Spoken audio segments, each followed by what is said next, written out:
అందరికీ నమస్కారం. కొందరిని చూస్తే వాళ్ళను రాజకీయ నాయకులు అనుకోవాలంటేనే చాలా ఇబ్బందిగా ఉంటుందండి. వాళ్ళ చేష్టలు చాలా చిల్లరగా ఉంటాయి. ఇతను ఎలా రాజకీయ నాయకుడయ్యాడు? అసలు ఇతనికి రాజకీయ నాయకుడయ్యే అర్హత ఏదైనా ఉందా? అని ఒకటికి 10 సార్లు ఆలోచించాల్సిన పరిస్థితి కల్పిస్తారు వాళ్ళు. అటువంటి రాజకీయ నాయకుల్లో ముందు వరుసలో ఉంటాడు మా జిల్లాకు చెందిన సీఎం రమేష్. దేవుడా! అతన్ని అనకాపల్లి ప్రజలు ఎలా ఎంపీని చేశారో, ఎలా బీజేపీ వాళ్ళు భరిస్తున్నారో, ఈరోజు పార్లమెంట్లో మాట్లాడుతూ అతని హావభావాలు, అతని అబ్బా! చెప్పడానికే వీలు కాదండి. ఒకసారి చూడండి ఎలా అతని హావభావాలున్నాయో నేను చూసి అవాక్కయ్యా. చూడండి మాట్లాడదాం.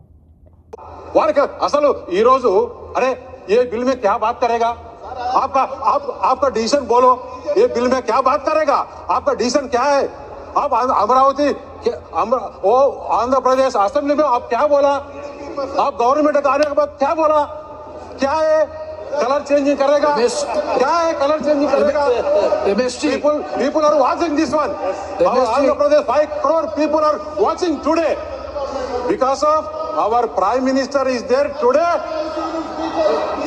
prime minister is there today that is the reason our capital is coming andhra is developing see the steel plant what they did see the steel plant what you did see the Polavaram what they did see the Polavaram today what we did అసలు కేవలం BJP MP కాబట్టి అతన్ని అలా మాట్లాడనిచ్చారు. ఇంకొకనైతే అసలు పార్లమెంట్లోంచి తరిమేసేయాలి. ఇతన్ని కూడా తరిమేయాలి. ఆ మాత్రమైనా మాట్లాడిచ్చారు అంటే కేవలం బీజేపీ ఎంపీ అని నాకు తెలిసి స్పీకర్ గారు ఏమనుకోకుండా మాట్లాడిచ్చారు. ఏందండి ఆ హావభావాలు? తెలుగు మాట్లాడతాడు, హిందీ మాట్లాడతాడు, ఇంగ్లీష్ మాట్లాడతాడు. అండ్ సారాయి అమ్ముకునేవాడిని పార్లమెంటుకు పంపిస్తే, దొంగ సారా కాసుకొని అమ్ముకునేవాడిని పార్లమెంటుకు పంపిస్తే ఎలా ఉంటుందో చక్కటి ఉదాహరణ సారాయి రమేష్. అతని వ్యాపారం మొదలైందే సారాయి అమ్ముకోవడంతో. మా జిల్లాలో ఎవరిని అడిగినా చెప్తారు సారాయి అమ్ముకునేవాళ్ళు. వాళ్ళు సారాయి అమ్ముకొని పైకొచ్చి, దొంగ సారా కాసి పైకొచ్చి, ఇంకా తర్వాత ఏవో వ్యాపారాలు అవి ఇవి చేసి చంద్రబాబుకు నమ్మిన బంటుగా ఉండి, చంద్రబాబు ఇతని కంపెనీలో బినామీ అని కూడా మాట్లాడతారు. రిత్విక్లో బినామీ చంద్రబాబు లేకపోతే లోకేష్ అని కూడా బయట మాట్లాడతారు. ఆ విషయం నాకు తెలియదు, కానీ సారాయి వ్యాపారం చేసేవాళ్ళు అనేది అందరికీ తెలుసు. చదువు 10th ఇంటరో, 10th కూడా పాస్ అయినట్టు లేదు. ఆ హిందీ ఏందో, ఆ ఇంగ్లీష్ ఏందో, ఆ తెలుగు ఏందో, ఆ హావభావాలు ఏందో, ఇట్లనడం ఏందో, ఇట్టనడం ఏందో, అట్టనడం ఏందో, నిజంగా అండి ఆంధ్ర రాష్ట్ర పరువు ఇటోళ్ళు తీసినామండి. నిజంగా I feel sorry to say this. వీళ్ళు రాజకీయ నాయకులు కాదండి. ఏదో నా దగ్గర డబ్బు ఉంది, లాబింగులు చేసుకోగలను, నేను పైరవీలు చేసుకోగలను అని చెప్పేసి ఇటువంటి వాళ్ళను రాజకీయ నాయకులు చేస్తే ఎంత జుగుప్సాకరంగా ఉందండి. అసలు బీజేపీ వాళ్ళు ఎట్లా ఎంటర్టైన్ చేస్తున్నారో ఇటువంటి వాళ్ళని నాకు ఇప్పటికీ అర్థం కాదు. ఇతనేం బీజేపీ మనిషి కాదు, చంద్రబాబు చెంచా, చంద్రబాబు తొత్తు. 2019లో జగన్మోహన్ రెడ్డి గారు అధికారంలోకి వచ్చిన వెంటనే మేము తెలుగుదేశంలో ఉంటే మా పని కేల్కతం, దుకాణం బంద్ అవుతుంది అని చెప్పి చంద్రబాబు నాయుడే వీళ్ళను బీజేపీలోకి పంపించినాడు. ఇతన్ని, టీజీ వెంకటేష్ని, సుజనా చౌదరి ముగ్గురు బీజేపీలోకి వెళ్ళిపోయారు. పోవడానికి కూడా 200 కోట్లు వీళ్ళు డబ్బు ఇచ్చారని అప్పట్లో వార్త వచ్చింది. ఇంకా అది కూడా ఎంత మటుకు నిజమో మనకు తెలియదు. కానీ అసలు చంద్రబాబును ఒక మాట అనలే, ఏది తెలుగుదేశం నుంచి వెళ్ళిపోయేటప్పుడు చంద్రబాబు వీళ్ళని తిట్లే. ఇప్పుడు పార్టీలోంచి ఎందుకు వెళ్తారండి? ఇబ్బంది అయితే అంటే ఇది ఆ పార్టీలో ఇబ్బంది అయితే వెళ్ళిపోతారు, లేకపోతే ఆ పార్టీ కంటే ఇంకొక పార్టీ ఇంకా గొప్పగా ఉందంటే వెళ్ళిపోతారు. కానీ వీళ్ళు పార్టీ మారి కూడా చంద్రబాబును పొగుడుతారు. టీజీ వెంకటేష్ కొడుకు తెలుగుదేశంలో ఉంటాడు, టీజీ వెంకటేష్ బీజేపీ అంట.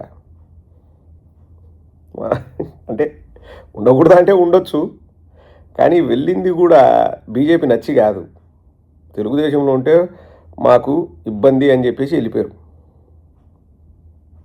ఈరోజు ఆ బిహేవియర్, ఆ మాటలు చూస్తుంటే నిజంగా అండి నాకు అసహ్యం వేసింది. చూస్తేనే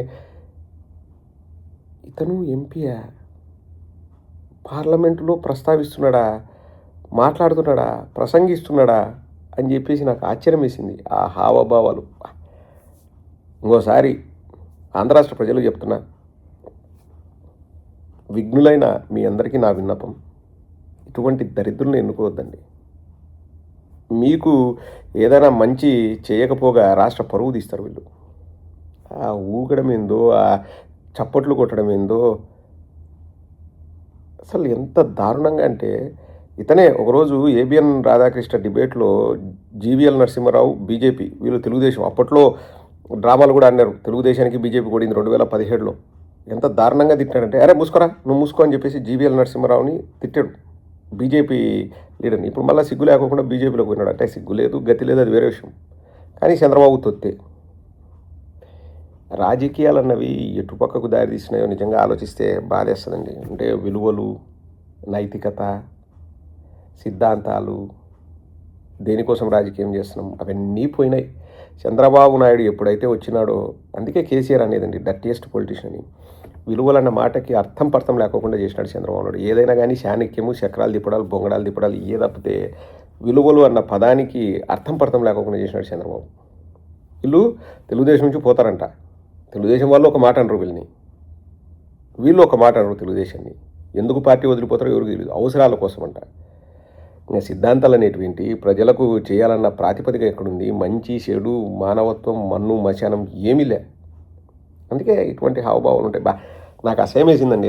అతను తెలుగువాడు, అందులోనూ ఆంధ్రప్రదేశ్ వాడు అని చెప్పుకుంటే మనం ఇంక ఎక్కడికి పోయినా కానీ మన ఆంధ్రప్రదేశ్ అని చెప్పుకోలేము మనం. అంత దరిద్రంగా ఉంది ఈ ప్రవర్తన. ఛీ.